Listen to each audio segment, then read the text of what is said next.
গুপ্তধর। জৈনিক ব্যক্তি স্ত্রী, 3 পুত্র ও 1 কন্যা রেখে মারা যান।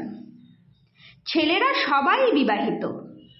মেয়ের বিয়ে আগেই হয়েছে।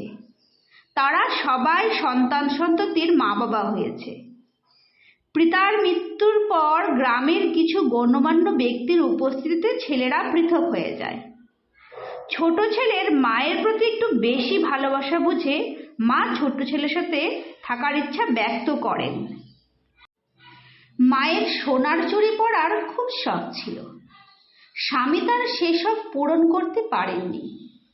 তাই ছোট ছেলে মাকে সোনার চুড়ি বানিয়ে দেন। মা এতে ভীষণ খুশি হন। ছোট ছেলে মাকে আদর যত্নে রাখে। এভাবে কিছুদিন যাওয়ার পর ছোট ছেলের বউ শাশুড়িকে বলে, মা, তোমার বিষয় সম্পত্তি তোমার ছোট ছেলেকে লিখে দাও। আমরা তোমাকে বরাবর এভাবেই দেখব। ছেলে ও বউয়ের ব্যবহারে মা প্রীত হয়ে তার যাবতীয় সম্পত্তি ছোট ছেলেকে লিখে দেন। তার ধারণা যে তিনি বেশি দিন বেঁচেও থাকবে না। মানুষের চরিত্র বড়ই জটিল ও দুর্বোধ্য। যাকে অতি সৎ লোক মনে করা হচ্ছে, সেই একদিন এমন এক অপকর্ম করে বসে, যার ফলে তার দীর্ঘদিনের সুনাম নিমিষে শেষ হয়ে যায়। মা প্রতি রাতে চুড়িগুলি খুলে রেখে ঘুমান। সকালে আবার পরেন। একদিন তিনি চুড়ি পরতে ভুলে যান। যখন মনে পড়ে তখন আর চুড়িগুলি পান না। অনেক খোঁজাখুঁজি করেও মা চুড়িগুলি না পেয়ে কান্না শুরু করে দেন। মা বলেন, বউ ছাড়া এই ঘরে তো আমি আর কাউকে কখনো আসতে দেখিনি। শাশুড়ির কথায় বউ ক্ষিপ্ত হয়ে ওঠে এবং বলে, আমি কি তাহলে চুড়িগুলি চুরি করেছি? আমার কথায় স্বামী তোমাকে চুরি বানিয়ে দিয়েছে, আর এখন আমি চোর হলাম? মা বলেন, আমি তোমাকে চোর বলিনি। তুমি ছাড়া আমি তো আর কাউকে এ ঘরে আসতে দেখিনি। তুমি চুরি নাওনি, তবে চুরিগুলো গেল কোথায়? ছেলে মা বউয়ের কথা কাটাকাটি থামাতে ব্যর্থ হলো। কথা কাটাকাটি চরমে উঠলে মা বললেন, তোমরা আমার বিষয়ে আশয় হস্তগত করার কুমতলবে আমাকে আদর যত্ন করেছ এবং চুড়িগুলিও বানিয়ে দিয়েছ। তোমরা না সরালে চুড়িগুলি কি উড়ে গেল? আমার বিষয়ে আশয় আমাকে ফিরিয়ে দাও। আমি এ বাড়িতে আর এক দণ্ডও থাকবো না। মা বাড়ি হতে বের হয়ে গেলে বউ বলে, তোমার পরামর্শে চুড়িগুলি সরিয়ে আমি ভালো কাজ করিনি। ছেলে বলে, আসতে বলো, লোকে শুনতে পাবে। মা বাড়ি থেকে বের হয়ে বড় ছেলের বাড়িতে গিয়ে ওঠেন। বড় ছেলেকে অতি অনুনয়ের সুরে বলেন, বাবা, তুই আমার বড় ছেলে, তুই আমাকে একটু আশ্রয় দে বাবা। আমি ঘরের এক কোণে পড়ে থাকবো। তোরা যা খাবার দিবি তাই খাবো। কোনো আবদার ও অভিযোগ করব না। ছেলে ও বউ একই সাথে বলে উঠল, তুমি বিষয় আসব সব ছোট ছেলেকে দিয়ে এখন আমাদের ঘাড়ে চাপতে চাও? তা হবে না। আমরা তোমাকে রাখতে পারবো না। ছেলে ও বউয়ের কাটা জবাব পেয়ে মা কাঁদতে কাঁদতে মেজে ছেলের বাড়িতে গিয়ে ওঠেন। সেখানেও একই পরিস্থিতি। অজ্ঞতা মা তার শেষ ভরসাস্থল মেয়ের বাড়িতে আশ্রয়ের জন্য যান। সেখানেও তার ভাগ্যে জুটে একই বিড়ম্বনা। মেয়ে জামাই ছোট ছেলেকে বিষয় আশয় লিখে দেবার খবর জেনেছে। তাই তারা বলে ওঠে, বিষয় আশয় একজনকে দিয়ে আমাদের এখানে কেন এসেছো? আমরা তোমাকে রাখতে পারবো না। মা কেঁদে কেটে পথে এসে দাঁড়ান। কোথাও আশ্রয় না পেয়ে ভিক্ষা করে জীবন কাটিয়ে দেওয়ার সিদ্ধান্ত নেন। এভাবে কিছুদিন কেটেও যায়।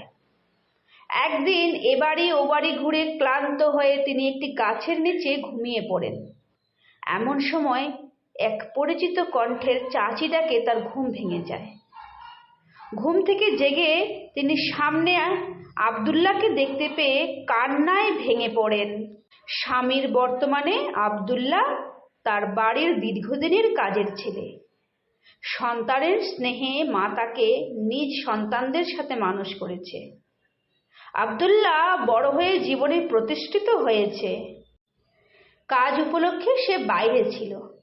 তাই তার চাচির বর্তমান হালচাল জানা ছিল না। আব্দুল্লাহ চাচিকে সান্ত্বনা দিয়ে তার বাড়িতে নিয়ে যায় এবং আদর যত্নে রাখে।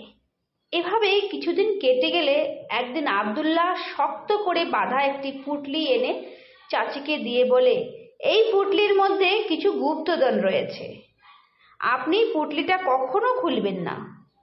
মরার আগে এর সম্পদ ছেলে মেয়ের মধ্যে ভাগ করে দিবেন। আব্দুল্লাহ বুঝেছিল গুপ্তধনের লোভে ছেলেরা মাকে ফিরিয়ে নিতে আসবেই, তাই পুঁটলির ব্যাপারে সতর্ক করে দিল এবং তার কথা মতো অটল থাকতে বলল। মায়ের হাতে গুপ্তধন আছে জেনে ছেলে মেয়ে সবাই স্বামী স্ত্রীতে পরামর্শ করল। অবশেষে তারা এই সিদ্ধান্ত নিল, যে আগে মাকে আনবে সেই গুপ্তধন পাবে। তাই সবাই সবার আগে মাকে আনতে গেল। ফলে একই দিনে, এমনকি একই সময়ে সবাই মাকে আনতে হাজির হলো। সবাই জোর দাবি করলো সেই মাকে নিয়ে যাবে। সবার দাবি রেখে মা বলল, আমি কারো বাড়িতে স্থায়ীভাবে থাকবো না, পালাক্রমে সকলের বাড়িতে থাকবো, আর মরার আগে আব্দুল্লাহর দেওয়া ধন সবাইকে সমান ভাগে ভাগ করে দিব। মায়ের কথায় সবাই রাজি হয়ে মাকে নিয়ে এলো। মা তখন খুবই আদর যত্নে রইল, কিন্তু মৃত্যু কাউকে অবকাশ দেয় না। মায়ের ভাগ্যে সেই সুখ বেশি দিন সইল না। একদিন মা মৃত্যুবরণ করলেন। মায়ের মৃত্যুর পর ছেলেরা যখন পুঁটলিটা খুলে সম্পদ ভাগ করে নিতে যাবে, ঠিক সেই সময় আব্দুল্লাহ এসে হাজির। সে বলল, ওই পুঁটলির মধ্যে কোনো ধন নেই, তোমরা সম্পদের লোভী বুঝে আমি এই বুদ্ধি খাটিয়েছি। তোমরা মায়ের প্রতি মোটেই দায়িত্ব পালন করোনি। তোমাদের এই পাপের ক্ষমা হবে কিনা কে জানে। ছেলেরা বুঝলো তারা সত্যিই মায়ের প্রতি গর্হিত আচরণ করেছে। তারা এও বুঝলো যে সম্পদের লোভে তারা তো মাকে ভালোই যত্ন করেছে, এরূপ আচরণ করা তাদের পূর্বেই উচিত ছিল। মায়ের প্রতি অন্যায় আচরণের জন্য তারা অনুতপ্ত হলো এবং সর্বশক্তিমান আল্লাহর দরবারে এর জন্য ক্ষমা ভিক্ষা চাইল। শিক্ষা: পিতামাতাকে দেখাশোনা করা ও তাদের ভরণ পোষণের ব্যবস্থা করা সন্তানদের অবশ্য কর্তব্য। পার্থিব কোনো লাভের জন্য নয়, বরং জান্নাত লাভের আশায় তারা এই দায়িত্ব পালন করবে। নমস্কার।